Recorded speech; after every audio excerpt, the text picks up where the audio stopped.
अभिक्रिया एवं रासायनिक समीकरण।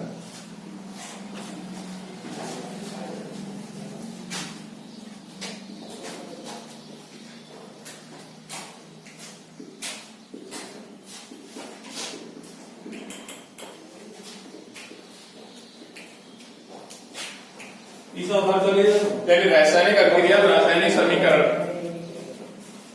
तो रासायनिक अभिक्रिया क्या होती है, रासायनिक समीकरण क्या होता है? रासायनिक अभिक्रिया भी अलग होती है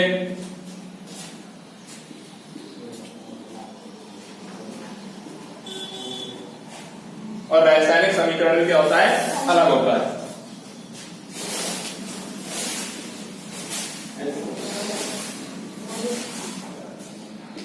यानी रासायनिक अभिक्रिया वो होती है, जो अभिक्रिया होती है वो दो प्रकार की होती है, परिवर्तन होते हैं वो दो प्रकार के होते हैं, एक होता है रासायनिक परिवर्तन और एक होता है भौतिक परिवर्तन। रासायनिक परिवर्तन या रासायनिक अभिक्रिया या भौतिक अभिक्रिया, या रासायनिक अभिक्रिया कह सकते हैं और भौतिक अभिक्रिया कह सकते हैं, रासायनिक परिवर्तन कह सकते हैं और भौतिक परिवर्तन भी कह सकते हैं। रासायनिक अभिक्रिया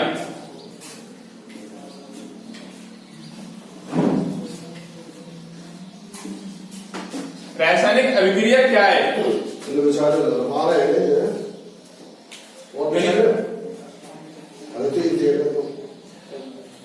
वे यानी रासायनिक अभिक्रिया होती है यानी ऐसी अभिक्रिया यानी वे पदार्थ जो एक बार रासायनिक अभिक्रिया में भाग लेने के पश्चात भाग तो ले लेते हैं और भाग लेने के पश्चात क्या कर देते हैं, वो एक नया पदार्थ बनाते हैं।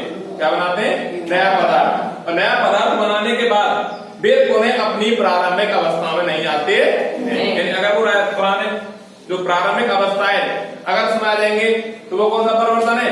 भौतिक। लेकिन जो रासायनिक अभिक्रिया होती है, रासायनिक परिवर्तन होता है, उसमें कभी भी अगर एक बार जब परिवर्तन हो गया तो परिवर्तन हो गया है, दोबारा हम उन्हें प्रारंभिक अवस्था में नहीं ला सकते। जैसे चावल प्लस दूध, यानी हमें क्या लिया? चावल और क्या लिया? दूध। चावल और दूध दोनों को क्या किया? गर्म किया। क्या किया? गर्म। तो चावल और दूध दोनों क्या है? रासायनिक अभिक्रिया में क्या ले रहे हैं? वो भाग ले रहे हैं। रासायनिक अभिक्रिया क्या ले रहे हैं? भाग। तो चावल और दूध दोनों रासायनिक अभिक्रिया में भाग लेने के पश्चात उन्हें हम क्या करते हैं? गर्म करते हैं। और गर्म करने के पश्चात क्या बनता है? भाप या बोले तो खीर बनती है कि नहीं बनती है? यानी एक बार चावल और दूध हम जब काम में ले लेते हैं तो उसके पश्चात उन्हें गर्म करने पर क्या बन जाता है? भात एवं खीर। तो बात होता भात एवं खीर चावल है या दूध है? कोई अलग चीज है क्या? नहीं, ओनली फॉर क्या है? नया पदार्थ। कैसा पदार्थ है? नया पदार्थ। और नया पदार्थ क्या बना है? खीर। नया पदार्थ क्या बना है? खीर। तो ये कौन सा परिवर्तन हुआ? रासायनिक परिवर्तन। जैसे कि भोजन का पचना, भोजन का पचना। एक बार जब हम भोजन कर लेते हैं तो वो पच जाता है, पचने के बाद पुनः वो रोटी बन सकता है क्या? नहीं, ओनली फॉर वेस्ट माल बनेगा, यानी जो काम के लायक नहीं है। अगर अगला उदाहरण है अंगूर का किड़वन। अंगूर का किड़वन जानते हैं? किड़वन क्या होता है? जैसे कि अंगूर होते हैं, पहले ताजा होते हैं तो वो कैसे होते हैं? फूले हुए, लेकिन सूखने पर वो क्या हो जाते हैं? पिचक जाते हैं। क्या बन जाते हैं? पिचक जाते हैं। तो उनकी आकृति कैसी हो जाती है? किशमिश जैसी। तो दोबारा अंगूर बन सकते हैं क्या? नहीं। तो रासायनिक परिवर्तन क्या हुआ? यानी वे पदार्थ जो एक बार रासायनिक अभिक्रिया में भाग लेने के पश्चात एक नया पदार्थ बनाते हैं तथा पुनः अपनी प्रारंभिक अवस्था में नहीं आ सकते, वो तो होते हैं रासायनिक परिवर्तन। और अगला भौतिक परिवर्तन। जो भौतिक परिवर्तन होता है, तो भौतिक परिवर्तन क्या है? वे पदार्थ जिनके आकार, आकृति एवं रंग में क्या हो जाता है? परिवर्तन हो जाता है। आकार, रंग और आकृति। आकार, रंग एवं आकृति में क्या हो जाता है? परिवर्तन। आकृति में परिवर्तन तो हो जाता है, लेकिन वो अपनी प्रारंभिक अवस्था में भी आ सकते हैं। प्रारंभिक अवस्था में आ सकते हैं, नहीं आ सकते? आ सकते हैं। तो वे पदार्थ जिनके आकार, रंग एवं आकृति में परिवर्तन हो जाता है तथा वे अपनी प्रारंभिक अवस्था में आ जाते हैं, वे ऐसा परिवर्तन भौतिक परिवर्तन कहलाता है। जैसे एग्जाम्पल, हीटर का जलना। तो हीटर का जलना कौन सा परिवर्तन हुआ? भौतिक परिवर्तन। कैसे हुआ? यानी हीटर जला, पहले हीटर जब बंद था यानी हीटर ऑफ था, जब हीटर ऑफ था तो उसका रंग कैसा था? सफेद। उसकी स्प्रिंग का रंग कैसा था? सफेद। लेकिन जैसे हीटर ऑन किया तो स्प्रिंग कैसी हो गई? गर्म। कैसी हुई? गर्म। और गर्म हुई तो उसका कलर कैसा हो गया? लाल हो गया। तो उसके रंग में परिवर्तन हुआ। आकार और आकृति तो परिवर्तन नहीं हुआ, लेकिन रंग में तो परिवर्तन हुआ। और उसकी जब उसको हमने पुनः ऑफ किया, पुनः क्या किया? ऑफ। तो पहले जैसा था ऐसा ही अवस्था में आया कि नहीं आया? तो यानी वे पदार्थ जिनके आकार, रंग एवं आकृति में क्या आ जाता है? परिवर्तन आ जाता है तथा हम उन्हें अपनी प्रारंभिक अवस्था में ला सकते हैं। जैसे अगला एग्जांपल देते हैं, कागज का मोड़ना। कागज का मोड़ना। अगर हम कागज लें, कागज में लेके हम कागज की मनचाही आकृति बना सकते हैं। ओनली फॉर मोड़ करके, ये नहीं कागज फाड़ दें, कागज फाड़ दें। अगर हम कागज फाड़ देंगे तो ऐसा क्या हम कौन से विभाग में चिपका भी सकते हैं, लेकिन जो पहले जो उसकी जो प्रारंभिक अवस्था थी वो अवस्था नहीं होती है। बल्ब, अगला उदाहरण है बल्ब का जलना।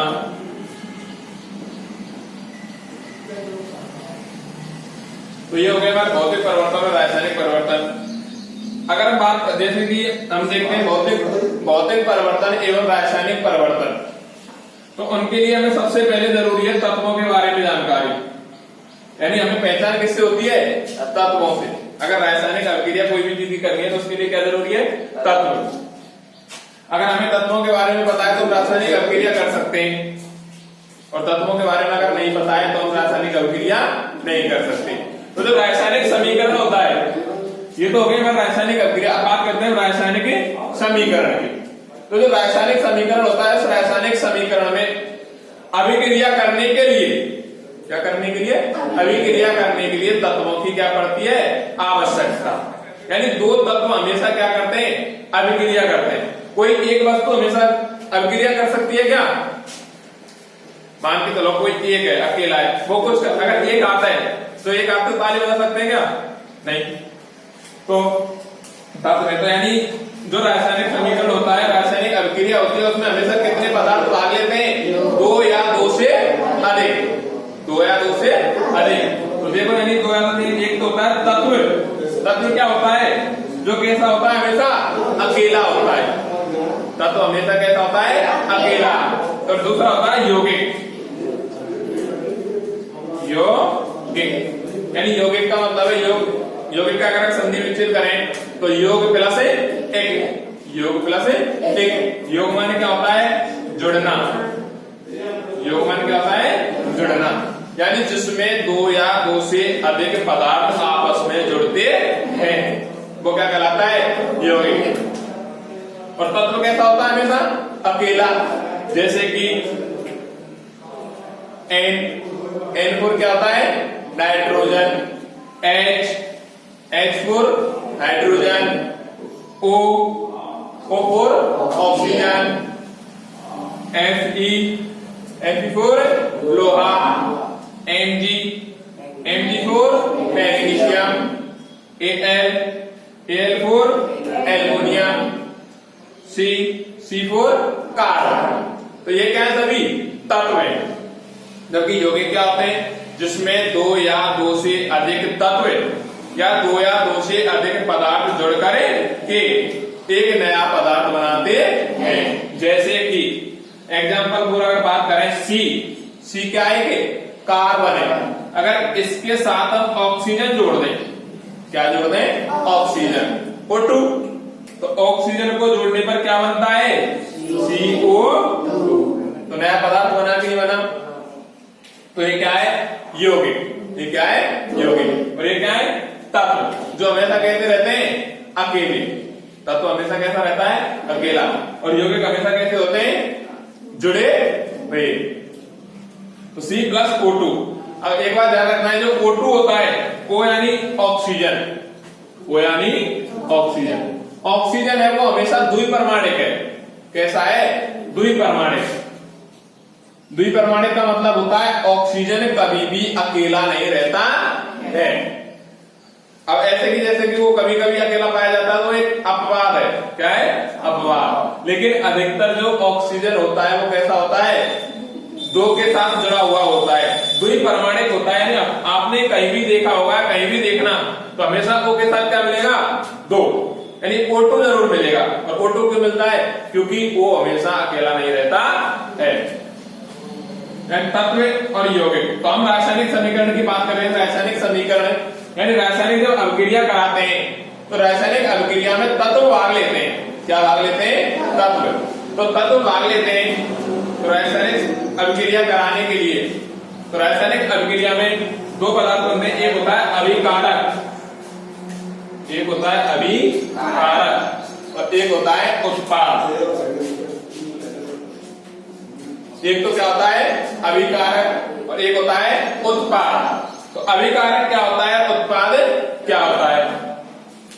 रासायनिक समीकरण के लिए, रासायनिक अभिक्रिया के लिए मोस्ट इंपोर्टेंट है अभिकारक क्या होता है, उत्पाद क्या होता है। तो रासायनिक अभिक्रिया में, रासायनिक अभिक्रिया में भाग लेने वाले पदार्थ, जो रासायनिक अभिक्रिया में क्या लेते हैं? भाग लेते हैं। यानी रासायनिक अभिक्रिया में भाग लेने वाले पदार्थ तो अभिकारक होते हैं।